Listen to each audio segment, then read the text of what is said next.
اگر دیکھا جائے نا شرعی طور پر، تو نفس کی ساری باتیں غلط نہیں ہیں۔ اب نفس چاہ رہا ہے کہ میں سو جاؤں تو سو جاؤ، جاگ کر کیا اکھاڑ لو گے؟ سو جاؤ۔ نفس کہہ رہا ہے کہ مجھے چاول نہیں کھانے، مجھے روٹی کھانی ہے تو کھا لو۔ نفس کی بات اس وقت آپ نے نہیں ماننی۔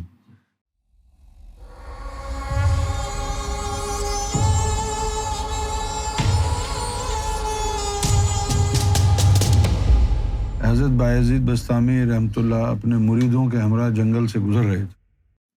آپ نے اپنے مریدوں سے فرمایا کہ آج میرے دل میں ہرن کے گوشت کے کباب کی خواہش ہو رہی۔ مریدوں نے فوراً ہرن کا شکار کیا، کباب تیار کر کے پیش کر دیے۔ جب بایزید بستامی نے وہ کباب دیکھے تو فرمایا کہ آج میں مردود ہو گیا۔ سوال یہ ہے کہ کیا دل کی خواہش پوری ہونے سے انسان مردود ہو جاتا ہے؟ نہیں، مردود تو نہیں ہوتا ہے، لیکن یہ اولیاء اللہ کے تقوی کی بات ہے، کیونکہ نفس کو پاک کرنے کے لیے جو ناجائز ہے وہ تو چھوڑنا ہی ہے، جو جائز ہوتا ہے شریعت میں وہ بھی چھوڑنا پڑتا ہے نفس کو پاک کرنے کے لیے۔ تو ابھی بایزید بستامی رحمۃ اللہ علیہ کی واقعات بہت ہیں، اور سارا کا سارا ان کا جو زور ہے وہ اس بات پر رہا کہ بھئی یہ نفس جو ہے یہ آگے پیچھے نہ ہو جائے۔ اب بہت سارے واقعات ہیں نفس کے بارے میں ہی ہیں۔ اب ہم کو جو تعلیم ملی ہے اس تعلیم کی روشنی میں لگتا ہے کہ یہ واقعات زیادہ تر جھوٹے ہیں۔ ولی بننے کے بعد جو ہے بندے پر 360 تجلیاں گرتی ہیں، تو ولی بننے کے بعد بھی اگر نفس کی اتنی پرواہ ہو تو اس کا مطلب ہے کہ وہ تجلیاں کہاں گئیں پھر؟ ان کے واقعات بہت سارے ہیں نا، وہ سارے نفس سے ریلیٹڈ ہیں۔ ایک دفعہ یہی بایزید بستامی تھے، رمضان کے مہینے میں روٹی ہاتھ میں پکڑ کے کھاتے ہوئے بازار سے نکل گئے۔ لوگوں نے دیکھا تو تھو کی، بھائی یہ کیا ہے؟ یہ تو ولی بنا پھرتا تھا، اب آج دیکھو رمضان کا احترام بھی نہیں کیا۔ لوگوں نے لان تان کی، لوگوں نے مریدوں نے پوچھا کہ بھائی یہ بہت سے تو بھاگ گئے لیکن کچھ رہ گئے تھے، انہوں نے پوچھا کہ بھائی آپ کا جو بھی عمل ہے حق ہے، لیکن آپ ہمیں وجہ بتا دیں کہ یہ کرنے کی ضرورت کیا تھی آپ کو، جب ہاتھ رمضان کے مہینے میں ہاتھ میں روٹی لے کے گھر بیٹھ کے کھا لیتے۔ انہوں نے کہا کہ بات یہ نہیں تھی کہ مجھے بھوک لگ رہی تھی یا میں نے روزہ توڑنا تھا، بات یہ تھی کہ میرے نفس کی گردن موٹی ہو گئی تھی، تو اب وہ اس کے لیے ملامت چاہیے، اس لیے میں نے یہ کام کیا تاکہ لوگ مجھ پر لان تان کریں اور میرے نفس کی گردن جو ہے دوبارہ پتلی ہو جائے۔ اب جو ہم کو تعلیم ملی ہے نا اس میں یہ ہے کہ ولیوں کے اوپر 360 تجلیاں پڑتی ہیں، تو وہ قلب پر بھی پڑتی ہے تجلی، نفس پر بھی پڑتی ہے، جس کی وجہ سے ان کا نفس مطمئنہ ہوتا ہے۔ لیکن میرا خیال ہے کہ انہوں نے نفس کی طہارت کو دل کا روگ بنا لیا تھا، کیونکہ ظاہر ہے تجلیات کی بنا پر اس میں کہاں کوئی غلاظت باقی رہتی ہوگی، لیکن یہ ان کی ایکسپرٹیز تھی شاید، کیونکہ پھر وہ وظیفے والا واقعہ ہے۔ ایک شخص بایزید کی برائی کرتا تھا، آپ نے اس کا وظیفہ مقرر کر دیا، وہ گالیاں دیتا ہے، پیسے بھیجنے شروع کر دیے اس کو، اب وہ گالیاں بھی دیتا رہا اور کھاتا رہا، مال بھی ان کا۔ ایک دن اس کی بیوی نے کہا کہ نمک حرامی چھوڑ، یا تو ان کی برائی کرنا چھوڑ یا وظیفہ چھوڑ۔ تو اس دن کے بعد جو ہے اس کی سمجھ میں آ گئی بات، اس نے ان کی تعریف کرنا شروع کر دی۔ اب جب تعریف کرنا شروع کی تو انہوں نے وظیفہ بند کر دیا۔ وہ فوراً بندہ گیا ان کے پاس، کہنے لگا جی جب میں آپ کی برائی کرتا تھا آپ مجھے وظیفہ بھیجتے تھے، اب میں تعریف کرتا ہوں آپ نے وہ وظیفہ بند کر دیا۔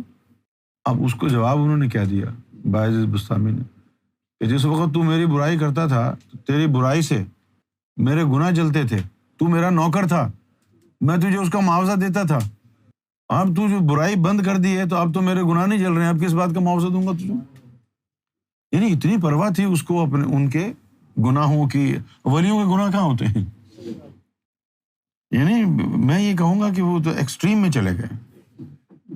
باعث بستامی رحمۃ اللہ، جیسے یحییٰ علیہ السلام جو تھے زکریا کے بیٹے تھے، تو کچھ لوگوں نے اللہ تعالیٰ سے جو ہے نا گریہ مانگا، رونے ہیں، اور اللہ نے بھی فوراً کہا چلے اس سے پہلے کہ اپنا مائنڈ چینج کرے تو رونا آتا کرو۔ خوف الہی جس کو یہ کہتے ہیں خشیت الہی، داتا گنج بخش رحمۃ اللہ علیہ نے بڑے اس کے اوپر باب قائم کیے ہیں، خشیت الہی، خوف خدا۔ تو زکریا علیہ السلام جب یوم محشر کا ذکر کرتے، عذاب قبر کا ذکر کرتے، تو ان کے جو بیٹے تھے یحییٰ، وہ چپ کے جو ہے سنتے، دھاڑے مار مار کے روتے، پھر چپ نہیں ہوتے کسی سے وہ۔ تو اب زکریا کو پتہ چل گیا کہ یہ جو ہے نا، جب بھی کوئی یعنی نافرمانی کی بات ہوتی ہے، عذاب قبر، جہنم کی بات ہوتی ہے، تو یہ رونا شروع کر دیتا ہے۔ تو زکریا علیہ السلام جو تھے وہ درس دینے سے پہلے لوگوں سے پوچھ لیتے کہ بھئی یحییٰ تو نہیں بیٹھا ہے، کیونکہ اگر وہ بیٹھا ہوا تو پھر وہ رونا دھونا شروع کر دیتے۔ اب ان کو بھی پتہ چل گیا کہ بھئی والد صاحب جو ہے لوگوں سے پوچھ لیتے ہیں کہ میں بیٹھا ہوں، تو وہ چھپ جاتے، ادھر ادھر چھپ کے وہ سنتے۔ ایک دفعہ آپ جو ہے عذاب قبر پر گفتگو کر رہے تھے، تو یحییٰ علیہ السلام جو تھے وہ چھپ کے سن رہے تھے، ایسا روئے ہیں وہ، ایسا روئے ہیں وہ، رو رو کے وہ نکل گئے پہاڑیوں میں ادھر ادھر۔ پھر ان کے والد صاحب ان کو ڈھونڈنے کے لیے گئے، تو راستے سے انہوں نے کئی چرواہے ان کو ملے، ان سے پوچھا کہ بھئی ایک لڑکے کو یہاں سے، میرے یحییٰ کو تم نے گزرتے ہوئے دیکھا ہے؟ تو ایک ملا، اس نے کہا کہ بھئی پتہ نہیں وہ تمہارا بیٹا تھا یا کون تھا، لیکن ایک بندہ یہاں سے گزرا ہے، رو رہا تھا، اور وہ ایسا رو رہا تھا کہ اس کو روتا دیکھ کے میری بکریاں بھی رو رہی ہیں۔ اب یہ اللہ کی طرف سے یہ عطا تھا نا ان کو، ساری بکریاں رو رہی ہیں، در و دیوار رو رہے ہیں، یہ رونا اللہ کی طرف سے ان کو عطا ہوا تھا۔ حالانکہ ٹھیک ہے بھائی عذاب قبر ہوگا، یہ کیا کہ سارے دن روتے ہی رہیں، یعنی ایکسٹریم چلے گئے نا وہ، لیکن چونکہ اللہ کی طرف سے عطا تھا۔ اسی طرح حضرت ایوب علیہ السلام ہیں، انہوں نے دعا کر دی مجھے صبر عطا فرما، سارے جسم میں کیڑے پڑ گئے۔ پھر جو لوگوں نے اللہ کی بارگاہ میں مانگا اللہ نے ان کو دے دیا نبیوں میں سے۔ اسی طرح حضور صلی اللہ علیہ وسلم کو اللہ تعالیٰ نے فخر عطا فرمایا، اور امام مہدی علیہ الصلوۃ والسلام کو اللہ تعالیٰ نے اپنا عشق عطا فرمایا،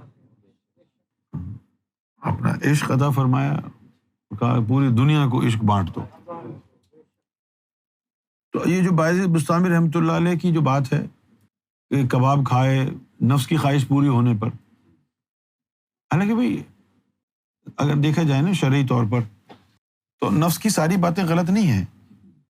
اب نفس چاہ رہا ہے کہ میں سو جاؤں تو سو جاؤ، جاگ کر کیا اکھاڑ لو گے، سو جاؤ۔ نفس کہہ رہا ہے کہ مجھے چاول نہیں کھانے، مجھے روٹی کھانی ہے تو کھا لو۔ نفس کی بات اس وقت آپ نے نہیں ماننی جب وہ اللہ رسول کے خلاف ہو، جب وہ آپ کے کردار کے خلاف ہو، جب آپ کی اس بات سے کسی کو نقصان پہنچے۔ کھانے پینے کی بات ہو کہ یہ نہیں یہ کھانا ہے، شلوار نہیں پہننی، پاجامہ پہننا، ان باتوں میں اگر آپ نفس کی بات مان بھی لوگے تو کیا ہو جائے گا؟ کیوں بھائی فیئر ہے نا بات۔ اللہ تعالیٰ نے آپ کو اچھا دیا ہے، اچھا کھاؤ، ہے نا، اچھا پہنو، روز اچھے کپڑے پہنو۔ ہمیں نفس ہی کہہ رہا ہے تو ٹھیک ہے نا۔ اگر نفس تم کو اللہ رسول کے خلاف لے جائے، تمہارے کردار کے خلاف کرے یا کسی کو نقصان پہنچے تو الگ بات ہے، وہ کام نہیں کرنا جس سے اللہ رسول کی حکم عدولی ہو، جس سے مذہب کی حکم عدولی ہو، عبادات سے اگر دور کرتا ہے، اللہ سے دور کرتا ہے، لوگوں کی دل آزاری کرواتا ہے، اس کام میں ہم نے نفس کی بات نہیں ماننی۔ لیکن اگر نفس کہتا ہے کہ بھئی آج مجھے جو ہے نہاری کھلا دو تو کھلا دو نہاری نہ کھلانے سے کون سے آپ متقی بن جائیں گے۔ یہ جو چھوٹی چھوٹی باتیں ہیں ان میں اگر نفس کی بات مان بھی لو، جس طرح میں نے بھی ابھی کہا تھا کہ بھئی توجہ سے لوگ بیٹھ کے گفتگو سنیں گے، ان کو پہلے برفی کھلا دو، جن خوش ہو جائے، کوئی فرق نہیں پڑتا۔ میں تو نفس کو دھوکہ دینے کی بھی کوشش کرتا ہوں. جیسے بریانی وغیرہ یہ وہ ہے نہیں کھانی، اس سے شوگر ہائی ہو جاتی ہے. تو دھوکہ کس طرح کہ منگا لی بریانی، ایک چمچہ لیا اور پھر کہا ابے نہیں رہنے دو یار، ایک چمچہ کھا کے ابھی نفس کو دھوکہ ہو گیا. کتنا خوش ہوتا، ہاں بریانی آ گئی ہے. میرا یہ اپنا عمل ہے، بریانی سے چلو بھائی نکال لو ایک چمچہ. اس کے بعد جو ہے وہ نفس دیکھا تم سے کنٹرول نہیں ہوتا. اب اس میں دونوں کام ہو گئے، ملامت بھی ہو گئی، خود ہی ملامت بھی ہو گئی اور نفس کی بات بھی سن لی.